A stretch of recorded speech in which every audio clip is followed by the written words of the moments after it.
자, 복팟 플러스 안녕하셨습니까? 우리 소개하겠습니다. 써니입니다. 고조입니다. 네, 어짱입니다. 오늘도 재밌죠? 오늘도 그동안 나오던 익숙한 친구들이 사정이 있어서 못 왔습니다. 그래서 지금 또 이렇게 단촐하게 연령대가 굉장히 영하죠. 네, 매우 연령대가 뚝 떨어졌죠? 저 때문에 여전히 올라가 있습니다. 좋습니다. 우리 써님, 네, 새로 오신 우리 써님께서 오늘은 공정하다는 착각 아시죠? 두꺼운 책 마이클 샌델 정의란 무엇인가로 유명한 마이클 샌델의 공정하다는 착각으로 오늘 책 소개를 해주시겠습니다. 네, 안녕하세요. 써니입니다. 네, 오늘 제가 들고 온 책은 마이클 샌델의 공정하다는 착각이고요. 작년 말쯤에 나왔던 걸로 알고 있고, 네, 이제 베스트셀러로 계속 지금 순항 중이죠. 그래서 저도 베스트셀러라서 한번 읽어봐야겠다 하고. 네. 그 참 이상해요, 우리나라 사람.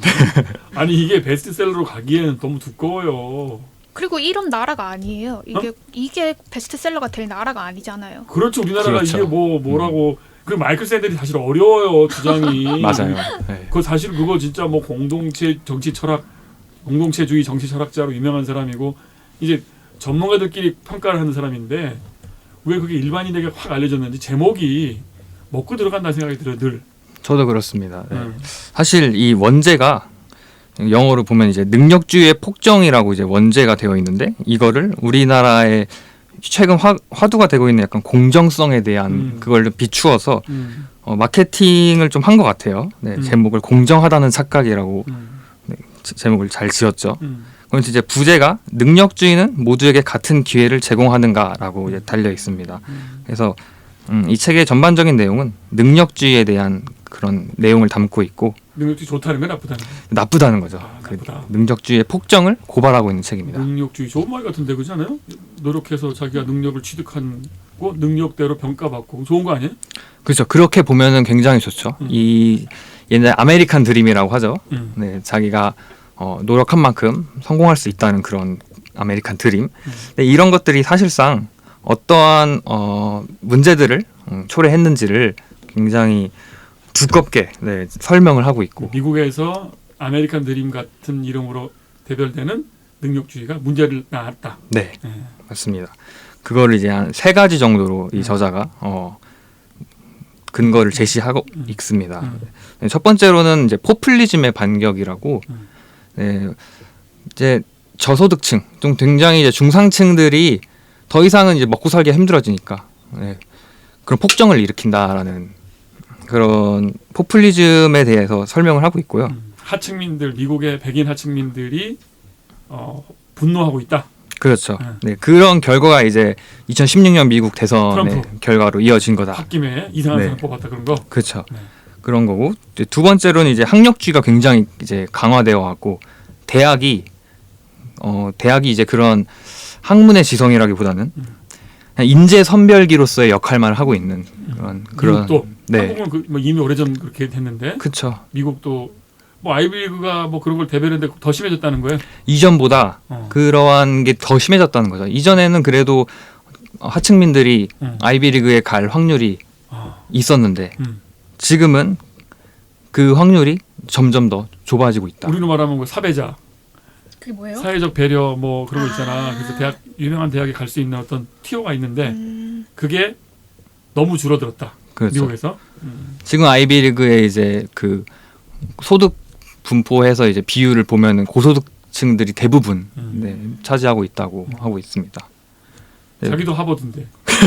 마이클 샌델. 그래요? 그러네요. 네. 그리고 마지막으로 이제 일의 존엄성이 굉장히 약화되고 있다는 거예요. 네. 아무래도 이제 능력주의로서 성공한 사람들이 가장 보이는 태도가 오만한 태도라고 이 책은 설명하고 있습니다. 자기가 성공을 했고 내 능력으로 성공을 했고 그거에 대해 합당한 대우를 받을 자격이 있다. 그렇게 이제 그런 태도를 보이면서 너희들이 이러한 직업 고소득을 보장해주는 직업을 가지지 못한 너희들은 그냥 패배자이다. 그러니까 나는 루저. 그렇죠, 루저다. 그러한 이제 그 패배자들을 향한 멸시와 조롱. 그리고 패배자들은 이런 능력주의 제도 안에서 그걸 당연하게 여기고. 자기들도 그렇지. 성공한 사람이 잘난 척하는 것도 꼴보기 싫지만 그렇죠. 패배자가 그걸 받아들인다는 거야. 맞아요. 그게 너무 심각한 것 같아. 그렇죠. 그러면서 이제 그런 차이로 인해서 일의 존엄성도 굉장히 직업에 네, 그렇죠. 귀천이 없다고도 하죠. 근데 이제 그런 것들이 격차가 벌어지고 있다. 직업의 존엄성의 격차도 벌어지고 있다. 네. 미국이 뭔가 깨져나간다는 걸 보여주는 것 같아. 네, 맞습니다. 진짜 뭔가 좀 미국의 세기말 비슷한 게 있어요. 지금 보면 그래요. 그런 내용이군요. 근데 본인이 그 책이 뭐 아무리 잘 팔리는 책이라고 하지만 본인도 공정함에 뭐 분노가 있었나 봐요. 아무래도 최근 작년부터 저희 사회가 이제 공정성에 대한 그런 문제가 대두되고 있고 이런 데서 이제 문제 의식도 있고 관심을 기울이다 보다가 저도 약간 제목의 마케팅이 좀 낚인 것 같긴 한데 근데 내용도 충분히 괜찮은데. 네, 내용은 충분히 괜찮았습니다. 저도 이 책에서 말하고자 하는 건 뭔가 그런 태도, 내가 성공한 것에 대해 겸손한 마음을 가지고 있는 태도에 대해서 좀 배울 수 있었던 것 같습니다. 아, 겸손한 태도를 가져야 되겠다. 네, 자기의 오늘에 대하여. 네. 내가 성공한 것이 나의 능력으로만 된 것이 아니다. 수많은 여러 우연적인 요소가 개입되어 있음으로 인해서 나의 성공이 이루어진 거지 온전히 나의 능력으로만 이 성과물이 나온 건 아니라는 걸. 그래서 야, 그 우리로 말하면 지금의 의사 집단, 뭐 검사 집단, 특이한 행동들을 하는 집단들이 있잖아요. 저는 그 사람들이야말로 지금 여기서 말하는 능력주의의 화신들 같아요. 오만함. 실제로 자기들도 아마 코피 써두면서 공부를 했을 거예요. 그렇죠. 그러니까 자기 기억만 남아 있는 거죠. 자기가 고생했던 기억.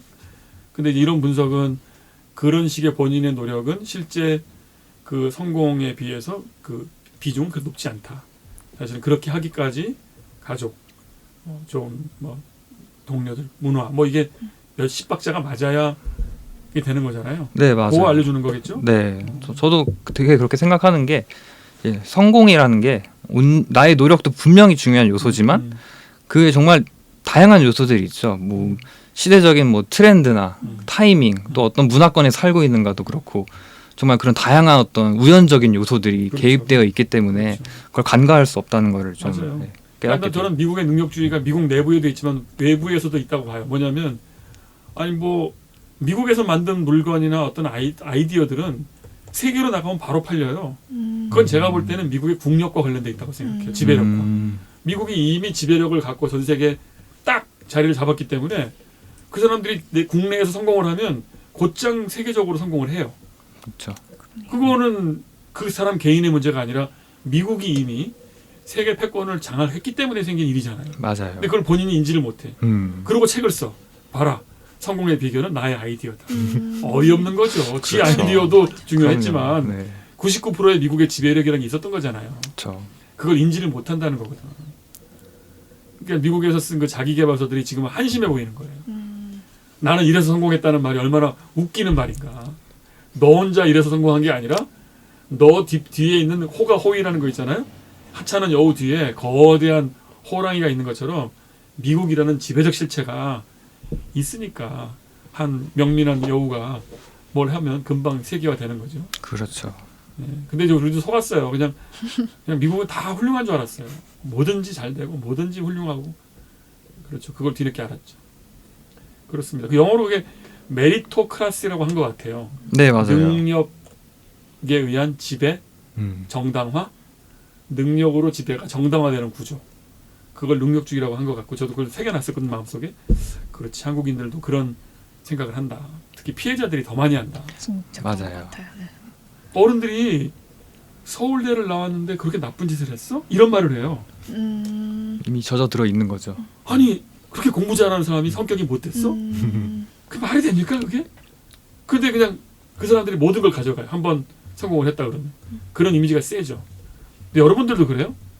저희 부모님만 그러는 건가? 아니면 우리가 다 그러는 걸까? 좀 주위에 그런 생각이 만연한 것 같은 게 이번에 뭐 LH 이런 거 터졌잖아요. 근데 그런 거에 대해서도 뭐 너라면 그렇게 고생해서 공기업 들어갔는데 그런 정보가 있고 그러면 안 하겠어? 맞아요. 이런 인식 뭐 그런 인식이 있죠. 그건 좀 뭐 다를 수는 있는데 이거랑 그렇죠. 그 내부자가 또 그랬다잖아. 네네. 꿈 오면 우리 쪽으로 오든지 아쉬우면 우리 회사로 오든지. 이직하든지. 야 진짜 입시 경쟁으로부터 시작되는 것 같아요. 그런 인식이나 구조에. 그런 식의 괴물적인 사고는 만들어진 거잖아요. 네. 자기들이 그걸 알면 좋을 텐데. 그렇지. 뭐 여기에서 혹시 뭐 대안 같은 것도 제시를 하나요? 그러면 어떻게 그렇지. 여기에서 그런 대안을 제시하는 게 하나가 있는데 이제 입시 경쟁에 대해서 이제 대안을 제시하는데 우연성의 요소를 간과할 수 없다는 이제 저자의 주장을 토대로 해서 이제 대학에서 학생들 뽑을 때 이제 추첨제를 도입하자. 뭐야 학군제 하자는 거야? 뺑뺑이 돌리듯이. 그렇죠. 그걸 동의할 수 있겠냐고. 현실적으로는 불가능하죠. 네. 이제 물론 이 우연성의 요소를 간과하지 말라는 그런 취지는 저도 굉장히 동의를 하는데 이거를 현실화는 어떻게 시킬 것인지에 대한 대안은 우리 모두가 좀 고민해야 할 방향이 아닌가 좀 싶습니다. 저는 이제 거기서 우연성이라는 말을 글쎄요, 그 샌델이 그렇게 그 단어를 많이 썼는지 모르겠는데 제가 읽을 때는 사회성, 사회로부터 기원하는 능력, 한 사람의 개인이 능력이 갖춰질 때까지 사회의 요인이 엄청나게 많이 들어갔다. 그래서 그 우연성의 실제 내용은 일종의 사회적인 어떤 것이라고 느꼈는데, 저도 그 적용점이 그런 거라고 한다면 물론 단박에 제가 물론 추첨제 이런 거 한심한 것처럼 느껴지지만 하나 좀 좋게 보는 거는 그 자기가 어떤 성과물을 따낼 때 이게 사회적인 기여 속에 따냈다는 사실을 인지하게 만드는 제도가 있으면 좋겠어요. 그러니까 추첨제도 그런 거잖아요. 맞아요. 이게 운이다. 너희들이 일정 수준이 되면 그때부터는 운으로 하버드도 갈 수 있고 운으로 어디 갈 수 있다는 걸 인지를 해야 되는데 그걸 사회가 그걸 안 하고 무조건 한 가지 척도로 줄을 세워놓고 몇 점을 해서 해놓으니까 지가 그런 줄 알잖아요. 맞아요. 그 진짜 너무 공감되는 게 요즘에 뭐 수시냐, 정시냐 이런 것도 많이 얘기하면서 막 정시로 성적대로 대학을 가야 제일 공정하다. 이게 저는 정말 대표적인 여기서 그렇죠. 말하는 공정하다는 착각인 것 같거든요. 그렇죠. 대치동 그렇죠. 공정이죠. 미시적 공정. 집에서 이제 공부에만 전념할 수 있도록 서포트를 받을 수 있는 환경에 태어난 아이의 수능 성적과 그렇죠. 그렇지 않은 그런 사람 환경이 아니거든요. 아닌. 맞아요. 네. 그렇죠. 그런 부분에 사회적인 어떤 요인이 크다는 사실이 모든 사람에게 알려져야 되는데 그게 쉽지 않고요. 전 기억에도 그래요. 선생님들이 공부 잘하는 애들 차별하잖아요. 그렇죠. 맞아요. 솔직히 그걸 다 우리 느낀 바가 있는데 선생님들이 또 그런데 깊은 고착이 있거든요. 애라는 한 애가 갖고 있는 능력은 오롯이 걔의 것이다. 능력이 없는 애는 다 네 탓이다. 네가 능력이 저기 부지런하면 될 건데 안 되고 있는 거다. 이런 게 깊게 있는 것 같아요. 네. 하여튼 근데 지금은 좀 아쉬운 게 공정성이라는 말이 이 사회의 화두가 됐지만 사람들이 공정이라는 말을 아주 작은 의미에서 쓰려고 하는 것 같다는 것도 문제인 것 같죠, 그죠? 네. 정시로 가자, 뭐 수능 중심으로 가자, 막 이렇게 해서 하면 공정한 것처럼 그것도 문제입니다. 알겠습니다. 뭐 유명한 무슨 구절이나 뭐 그런 게 있을까요? 샌델 이 책에 뭐 인상적인 뭐라도 하나 한 구절이 있다면. 제가 뭐 밑줄친 건 되게 많았는데 이제 마지막에 결론의 어떤 글을 좀 읽어보도록 하겠습니다. 네. 사람들은 시장이 각자의 재능에 따라 뭐든 주는 대로 받을 자격이 있다는 능력주의적 신념은 연대를 거의 불가능한 프로젝트로 만든다. 대체 왜 성공한 사람들이 보다 덜 성공한 사회 구성원들에게 뭔가를 해줘야 하는가?